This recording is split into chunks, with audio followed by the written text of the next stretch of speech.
Movie के start होते ही हमें एड वॉरेन और लॉरेन वॉरेन दिखाए जाते हैं, जो कि एक कॉन्फ्रेंस में लोगों को अपनी अबनॉर्मल और सुपर नेचुरल एक्सपीरियंस के बारे में बता रही होती हैं। फिर नेक्स्ट सीन में दिखाया जाता है कि कैरोलिन पेरेन और रोजन पेरेन, जो कि अपने बच्चों के साथ एक घर में शिफ्ट हो रहे होते हैं। उनके सब बच्चे घर के अंदर चले जाते हैं, लेकिन उनका डॉग घर के अंदर नहीं जाना चाहता। वो काफी डरा हुआ होता है। इन लोगों की 5 बेटियां होती हैं, जिसमें एंड्रिया, नैन्सी, क्रिस्टाइन, सिंडी और अप्रैल होती हैं। अप्रैल को घर के पास एक बहुत बड़े ट्री के नीचे एक म्यूजिक टॉय मिलता है, जिसमें एक मिरर भी लगा होता है। बाकी लड़कियां घर के अंदर हाइड एंड क्लैप खेल रही होती हैं और अचानक उनसे लकड़ी का एक पाइन वुड टूट जाता है और वो पाइन वुड किसी डोर को छुपाने के लिए लगाया गया था। जब उनके फादर चेक करते हैं तो उसके पीछे उन्हें एक स्टोर रूम मिलता है। उस स्टोर रूम में काफी अंधेरा होता है और वहाँ पर उन्हें एक पियानो और काफी सारी पुरानी चीजें नजर आती हैं। उन लोगों का डॉग काफी परेशान होता है और मुसलसल भौंक रहा होता है। अगली सुबह कैरोलिन जब उठती है तो वो देखती है कि उसके पाँव पर जख्मों के निशान हैं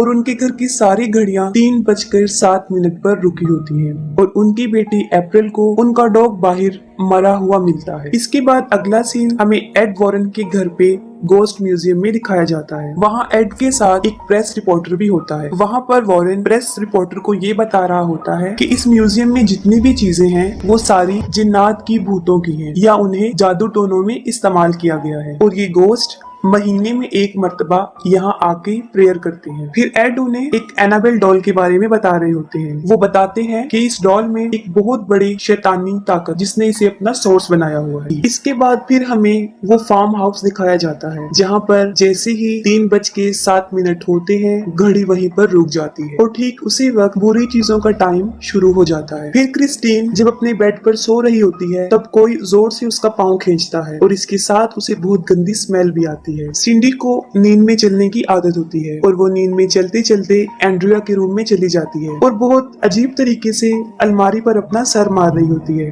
अगले दिन सुबह को कैरोलिन की बॉडी पर एक और जख्म का निशान दिखाई देता है। रॉजर जब घर से बाहर जाता है तब वो देखता है कि ट्री के ऊपर एक कबूतर मर के नीचे गिरा है। ये देखकर वो काफी हैरान हो जाता है और जाहिर है ये बात उस चीज की तरफ इशारा कर रही थी कि वहाँ पे किसी शैतानी ताकत का कब्जा है। और घर पर अप्रैल और कैरोलिन अकेले होते हैं। तब अप्रैल किसी से बात कर रही होती है, लेकिन वहाँ पर कोई भी मौजूद नहीं होता। फिर अप्रैल कैरोलिन को हाइड एंड क्लैप खेलने का कहती है और कैरोलिन उसे ढूंढते हुए जब एंड्रिया के रूम में जाती है, वहाँ पर अलमारी खुद ब खुद खुल जाती है। अलमारी में से हाथ को कोई बाहर निकाल कर क्लैप करता है।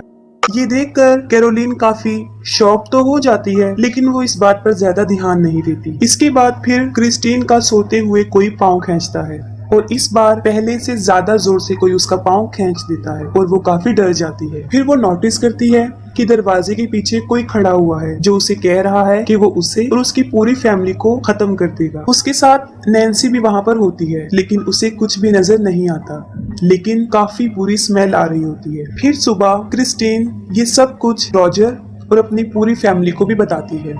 कैरोलिन को दिखाया जाता है और अब उसकी बॉडी पर कई जगह पर जख्मों के निशान होते हैं। तभी उसे बच्चों के खेलने की आवाजें आती हैं। तब वो उन्हें चेक करती है, लेकिन सब बच्चे अपने रूम्स में सोए होते हैं। फिर अचानक से वहाँ पर एक अजीब चीज होना शुरू हो जाती है। घर के सारे फोटो फ्रेम्स खुद ब खुद नीचे गिर जाते हैं और सबके सब टूट जाते हैं। इसके साथ ही कैरोलिन को एक लड़की की आवाज आती है। वो उसकी आवाज को फॉलो करती है। जब वो बेसमेंट के पास पहुंचती है तब खुद ब खुद बेसमेंट का डोर ओपन हो जाता है। कैरोलिन बेसमेंट में जाकर जब वहाँ से भागने की कोशिश करती है तब उसके डोर खुद ब खुद बंद हो जाते हैं। कैरोलिन सीढ़ियों से नीचे गिर जाती है। तभी उसकी तरफ कोई एक बॉल फेंकता है। कैरोलिन फिर से भागने की कोशिश करती है, लेकिन अब वहाँ पर काफी अंधेरा हो जाता है। फिर कैरोलिन माचिस की तीली जलाकर वहाँ देखती है तब पीछे से कोई लड़की उसे डरा रही होती है और साथ साथ क्लैप कर रही होती है। कैरोलिन वहीं फंस जाती है और सिंडी एंड्रिया के रूम में पहुंचकर फिर से अलमारी पर अपना सर पटक रही होती है। एंड्रिया ये देखकर सिंडी को अपने साथ सुला लेती है। तभी अचानक से उस अलमारी का डोर खुद ब खुद ओपन हो जाता है। एंड्रिया उस अलमारी को खोलकर चेक करती है। तब उस अलमारी के ऊपर एक औरत का गोश्त बैठा होता है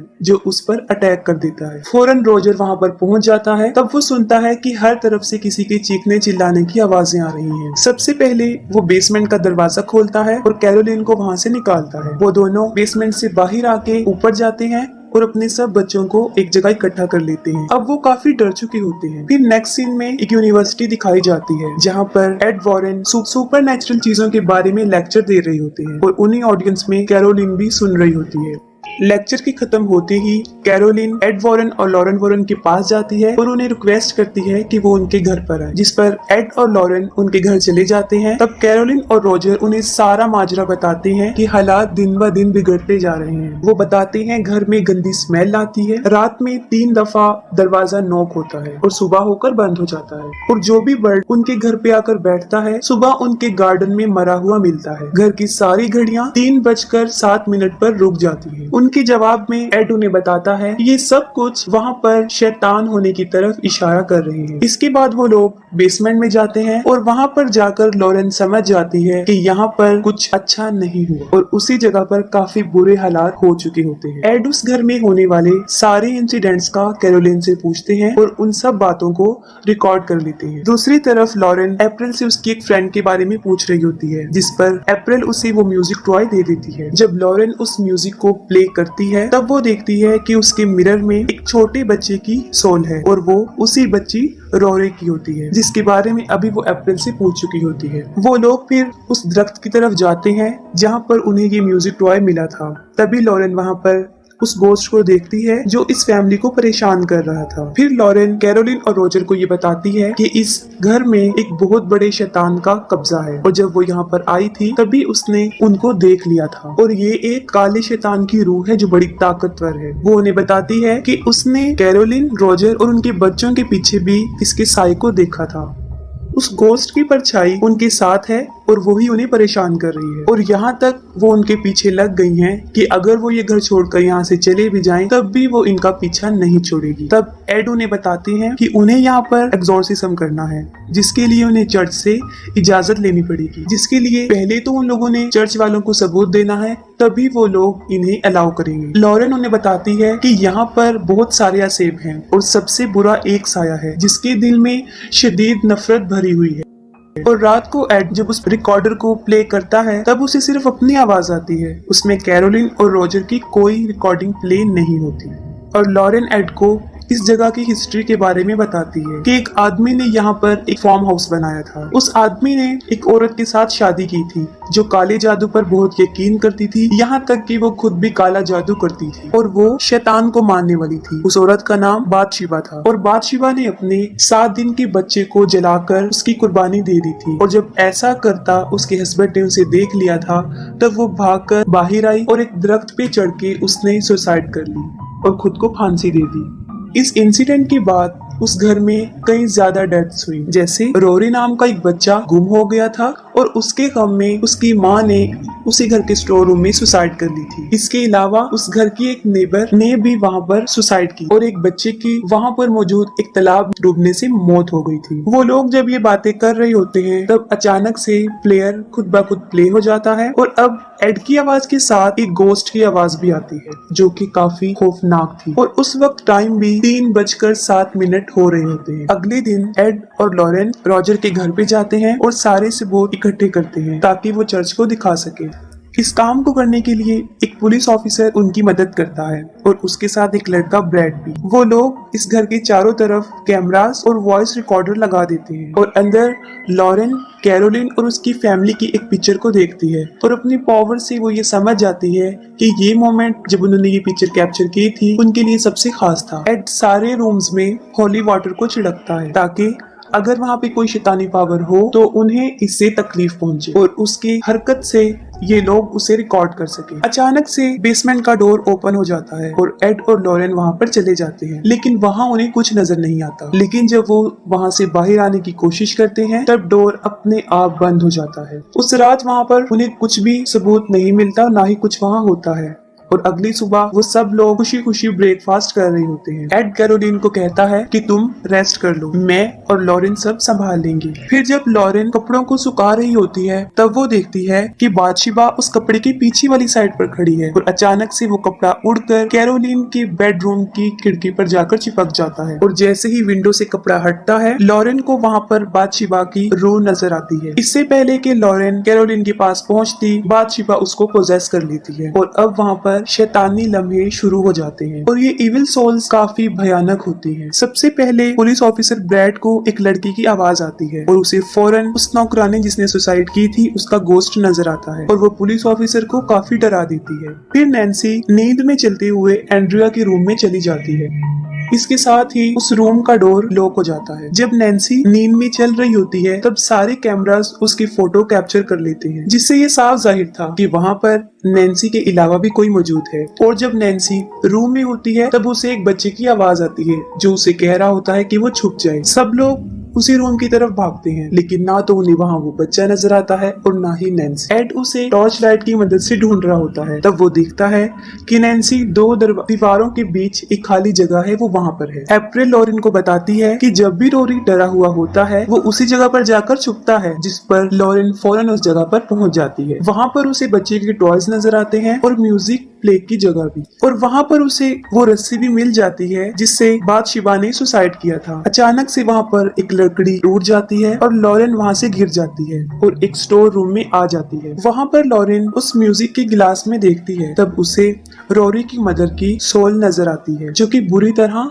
रो रही होती है। रोरी की मदर का गोश्त लॉरेन को कहता है कि उसने उससे ऐसा करवाया था और ये कहते ही वो वहाँ से गायब हो जाती है। और वहीं पर बादशिबा का गोश्त भी होता है जो लॉरेन को काफी डरा देता है, और जब वो वहाँ से भागने लगती है तो वो उसके गले की चेन को खींचकर पीछे की तरफ लाती है। वो लॉकेट टूटकर वहाँ गिर जाता है जो उसे उसकी बेटी ने दिया था। लॉरेन की बेटी का नाम जूडी होता है जिसमें उसकी पिक्चर भी लगी होती है। लॉरेन भागकर बाहर आती है और वो सबको बताती है कि ये बुरी परछाइयां सिर्फ माँ पर ही हावी होती हैं और माँ के हाथों ही उसके बच्चे की जान ले लेती है। वो उन्हें बताती है कि अब वो कैरोलिन को पोजेस कर रही है और उसकी बॉडी पर जो जख्मों के निशान है इसकी भी ये गोश्त ही वजह है। अचानक से सारे क्रॉस जमीन पर गिर जाते हैं और नैन्सी को कोई ताकत उसके बालों से पकड़ती है और उसे इधर उधर मारना शुरू कर देती है, लेकिन वो लोग नैन्सी को बचाने में कामयाब हो जाते हैं। वो लोग इस घर को छोड़ने का फैसला कर लेते हैं, जिस पर एड रॉजर को बताता है ये सब कुछ वो चर्च के सामने पेश करेंगे और फिर इस घर का एग्जॉर्सिज्म करेंगे। इसी दौरान लॉरेन को अपनी बेटी जोडी की आवाज आती है और वो देखती है कि तालाब में उसकी डेड बॉडी है। ये देखकर लॉरेन काफी डर जाती है। वो अपनी बेटी के लिए काफी परेशान हो जाती है और एड को भी इस बारे में बताती है कि ये हमारे लिए भी एक इशारा है। अगले दिन लॉरेन और एड फादर को उस घर में होने वाले वाकयात के बारे में बताते हैं और सारे सबूत भी दिखाते हैं, और उनके पास वो पिक्चर भी होती है जब नैन्सी नींद में चल रही होती है और उस वक्त वहाँ पर नैन्सी के साथ रोरी की सॉल भी खड़ी होती है, जिसके लिए फादर उन्हें ये कहते हैं कि एग्जॉर्सिज्म के लिए उन लोगों को मजीद आगे से परमिशन लेनी होगी क्योंकि ये लोग कैथलिक नहीं हैं। फिर हमें लॉरेन एड की बेटी जोडी दिखाई जाती है और वो बादशिबा का गोश्त उसके लॉकेट के जरिए उस बच्ची के पास पहुंच जाता है। तभी वो जोडी का पाँव खींचती है जिसके वो जाग जाती है और काफी डर जाती है और अपने मदर और फादर को ढूंढते हुए अपने रूम से बाहर आ जाती है। और यहाँ पर हम ये भी देखते हैं कि उनके उस गोस्ट म्यूजियम में वो अनाबेल डॉल नहीं है, जिससे जोडी काफी डर जाती है। और उसी वक्त वहाँ पर